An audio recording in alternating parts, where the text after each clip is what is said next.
Selamat sore saudara-saudara yang kekasih dalam Tuhan Yesus Kristus. Shalom. Hari ini saya ingin berbicara tentang Tuhan itu seperti orang tua yang sedang mengajari anaknya. Di dalam Ulangan pasal yang ke-8, mulai ayat yang kedua ditulis begini: Ingatlah kepada seluruh perjalanan yang kau lakukan atas kehendak Tuhan Allahmu di padang gurun selama 40 tahun ini, dengan maksud merendahkan hatimu dan mencobai engkau untuk mengetahui apa yang ada dalam hatimu, yakni apakah engkau berpegang pada perintahnya atau tidak. Jadi ia merendahkan hatimu, membiarkan engkau lapar dan memberi engkau makan mana yang tidak kau kenal dan yang juga tidak dikenal oleh nenek moyangmu, untuk membuat engkau mengerti bahwa manusia hidup bukan dari roti saja, tapi manusia hidup dari segala yang diucapkan Tuhan.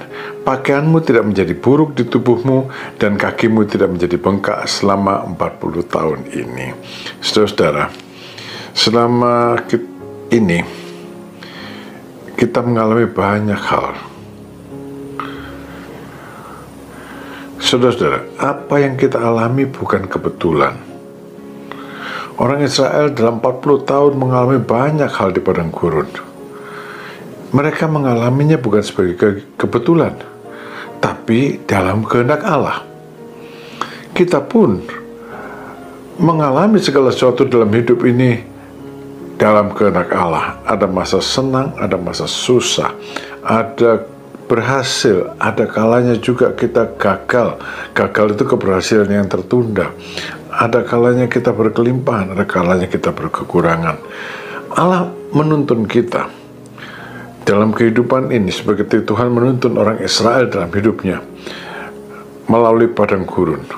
Untuk apa? Untuk menunjukkan isi hati mereka. Ya, kita seringkali tidak tahu isi hati kita sebenarnya seperti apa, tidak mengenal diri sendiri.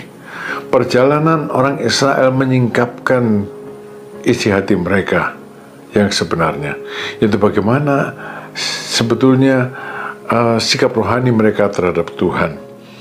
Saudara, tujuan dari apa yang kita alami seumur hidup kita ini, terutama pada masa-masa kekeringan dan masa kesukaran, adalah untuk menolong kita melihat apa adanya kita ini.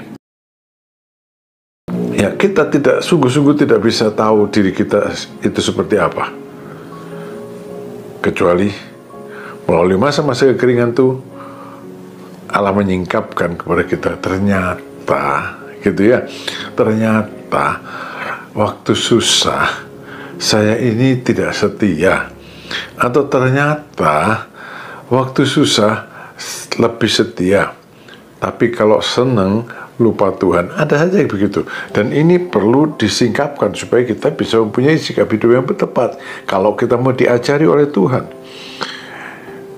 Yang kedua, Tuhan ingin supaya kita itu merendahkan diri di hadapan hadirat Tuhan, menghadapi situasi yang di luar kemampuan kita. Sebetulnya segala hal yang terjadi dalam kehidupan kita adalah di luar kemampuan kita. Kalau kita bisa itu karena Tuhan bekerja memampukan kita.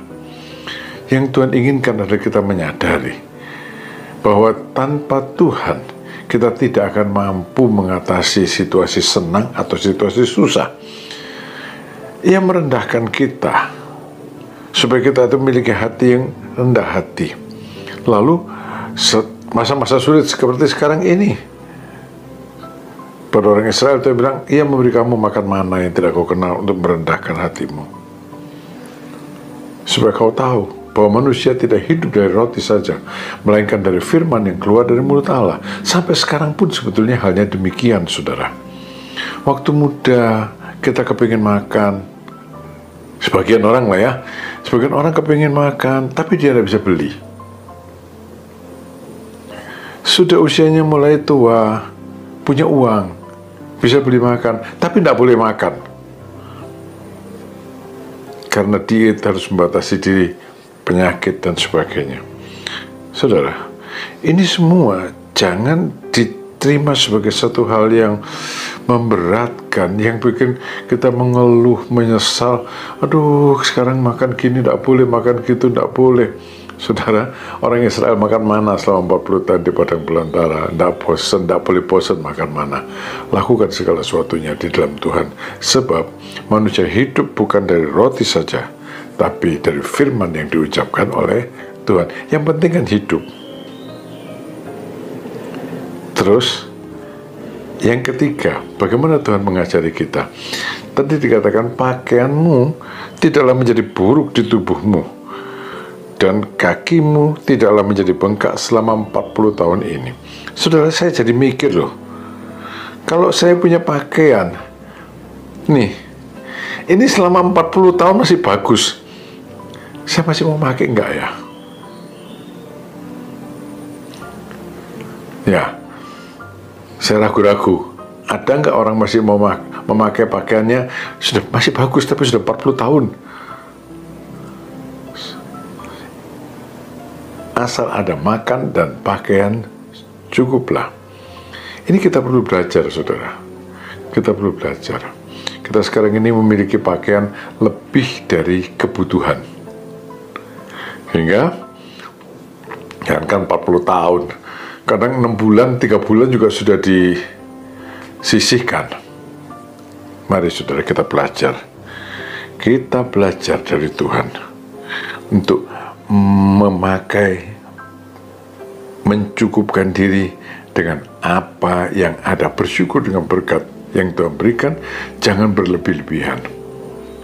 Jangan berlebih-lebihan. Ya tidak perlu lah pakaian 50 tahun dipakai terus. Pakaian sekarang rata-rata sih dipakai setahun 2 tahun juga masih belum buruk ya. Tidak perlu lah sebegitu. Tapi jangan keterlaluan juga. Banyak orang sekarang keterlaluan. Ya, satu, Tuhan mendidik kita sebagai seseorang mengajari anaknya untuk menjadikan anaknya itu bertanggung jawab, setia, rendah hati.